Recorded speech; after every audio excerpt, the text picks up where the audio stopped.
1 Samuel chapter 14. Now it came to pass upon a day that Jonathan the son of Saul said unto the young man that bare his armor, Come, let us go over to the Philistines' garrison that is on the other side. But he told not his father. And Saul tarried in the uttermost part of Gibeah under a pomegranate tree which is in Migron. And the people that were with him were about 600 men. And Ahiah the son of Ahitub, Ichabod's brother, the son of Phinehas, the son of Eli, the Lord's priest in Shiloh, wearing an ephod, and the people knew not that Jonathan was gone. And between the passages by which Jonathan sought to go over unto the Philistines' garrison, there was a sharp rock on one side, and a sharp rock on the other side. And the name of one is Bozez, and the name of the other Seneh. The forefront of the one was situate northward over against Michmash, and the other southward over against Gibeah. And Jonathan said to the young man that bare his armor, Come, let us go over unto the garrison of the uncircumcised. It may be that the Lord will work for us, for there is no restraint to the Lord to save by many or by few. And his armor-bearer said unto him, Do all that is in your heart. Turn now. Behold, I am with you according to your heart. Then said Jonathan, Behold, we will pass over unto these men, and we will discover ourselves unto them. If they say thus unto us, Tarry until we come to you, then we will stand still in our place, and will not go up to them. But if they say thus, Come up unto us, then we will go up, for the Lord has delivered them into our hand, and this shall be a sign unto us. And both of them discovered themselves unto the garrison of the Philistines. And the Philistines said, Behold, the Hebrews come forth out of the holes where they had hid themselves. And the men of the garrison answered Jonathan and said, Armor-bearer and his armor-bearer, and said, Come up to us, and we will show you a thing. And Jonathan said unto his armor-bearer, Come up after me, for the Lord has delivered them into the hand of Israel. And Jonathan climbed up upon his hands and upon his feet, and his armor-bearer after him, and they fell before Jonathan, and his armor-bearer slew after them. And that first slaughter which Jonathan and his armor-bearer made was about 20 men, within as it were half acre of land, which a yoke of oxen might plow. And there was trembling in the host, in the field, and among all the people, the garrison and the spoilers, they also trembled, and the earth quaked. So it was a very great trembling. And the watchmen of Saul and Gibeah of Benjamin looked, and behold, the multitude melted away, and they went on beating down one another. Then said Saul unto the people that were with him, Number now, and see who is gone from us. And when they had numbered, behold, Jonathan and his armor-bearer were not there. And Saul said unto Ahiah, Bring hither the ark of God, for the ark of God was at that time with the children of Israel. And it came to pass, while Saul talked unto the priest, that the noise that was in the host of the Philistines went on and increased. And Saul said unto the priest, Withdraw thy hand. And Saul and all the people that were with him assembled themselves, and they came to the battle, and behold, every man's sword was against his fellow, and there was a very great discomfiture. Moreover, the Hebrews that were with the Philistines before that time, which went up with them into the camp from the country round about, even they also turned to be with Israel, the Israelites that were with Saul and Jonathan. Likewise, all the men of Israel which had hid themselves in Mount Ephraim, when they heard that the Philistines fled, even they also followed hard after them in battle. So the Lord saved Israel that day, and the battle passed over unto Bethaven.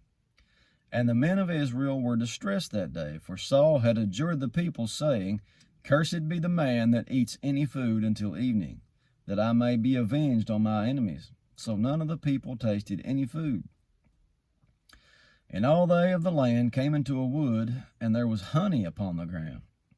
And when the people were come into the wood, behold, the honey dropped, but no man put his hand to his mouth, for the people feared the oath. But Jonathan heard not that his father charged the people with the oath. Remember, he wasn't there. It says, Wherefore he put forth the end of the rod that was in his hand, and dipped it in a honeycomb, and put his hand to his mouth, and his eyes were enlightened. Then answered one of the people and said, Your father straitly charged the people with an oath, saying, Cursed be the man that eats any food this day. And the people were faint. Then said Jonathan, My father has troubled the land. See, I pray you, how my eyes have been enlightened, because I tasted a little of this honey. How much more, if haply the people had eaten freely today of the spoil of their enemies which they found? For had there not been now a much greater slaughter among the Philistines? And they smote the Philistines that day from Michmash to Ajalon, and the people were very faint. And the people flew upon the spoil, and took sheep and oxen and calves, and slew them on the ground, and the people did eat them with the blood. Wasn't supposed to do that, was it? Then they told Saul, saying, Behold, the people sin against the Lord, in that they eat with the blood. And he said, You have transgressed. Roll a great stone unto me this day. And Saul said, Disperse yourselves among the people, and say unto them, Bring me here every man his ox, every man his sheep, slay them here, and eat. And sin not against the Lord in eating with the blood. And all the people brought every man his ox with him that night, and slew them there. And Saul built an altar unto the Lord. The same was the first altar that he built unto the Lord. And I'm going to sneeze.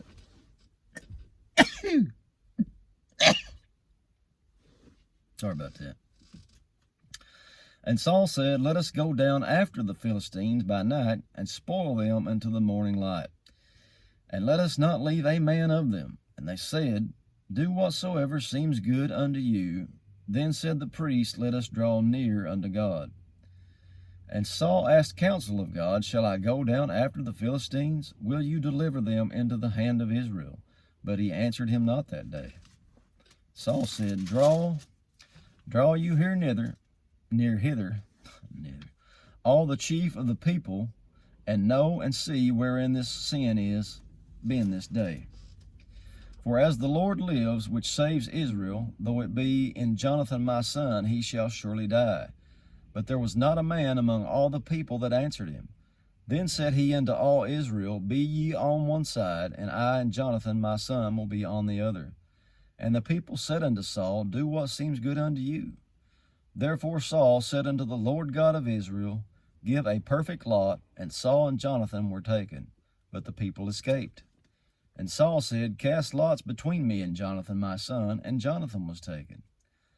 Then Saul said to Jonathan, Tell me what you've done. And Jonathan told him and said, I did but taste a little honey with the end of my rod that was in my hand, and lo, I must die.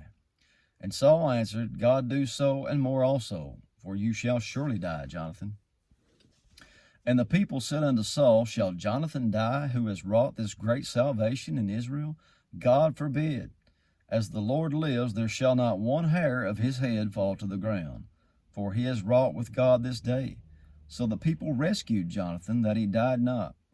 Then Saul went up from following the Philistines, and the Philistines went to their own place. So Saul took the kingdom over Israel, and fought against all his enemies on every side, against Moab, against the children of Ammon, against Edom, against the kings of Zobah, against the Philistines, and whithersoever he turned himself, he vexed them. And he gathered a host, and smote the Amalekites, and delivered Israel out of the hands of them that spoiled them. Now the sons of Saul were Jonathan, and Ishui, Melchishua, and the names of his 2 daughters were these, the name of the firstborn Merab, and the name of the younger Michal. And the name of Saul's wife was Ahinoam, the daughter of Ahimaaz, and the name of the captain of his host was Abner, the son of Ner, Saul's uncle. And Kish was father of Saul, and Ner, the father of Abner, was the son of Abiel. And there was sore war against the Philistines all the days of Saul. And when Saul saw any strong man, or with any valiant man, he took him unto him. That's it for Samuel, chapter 14. Looks like they're calling for all kinds of rain this weekend. I know it looks rough, but I think about the same power that caused the winds and the rain to stop when Jesus stood up and opened up his mouth and said, Peace be still. If you've been born again, that same thing's in you. Might be a good time to start doing it. So prayers up for this weekend. You guys have a good one. Hopefully, Lord willing, we'll see you Monday.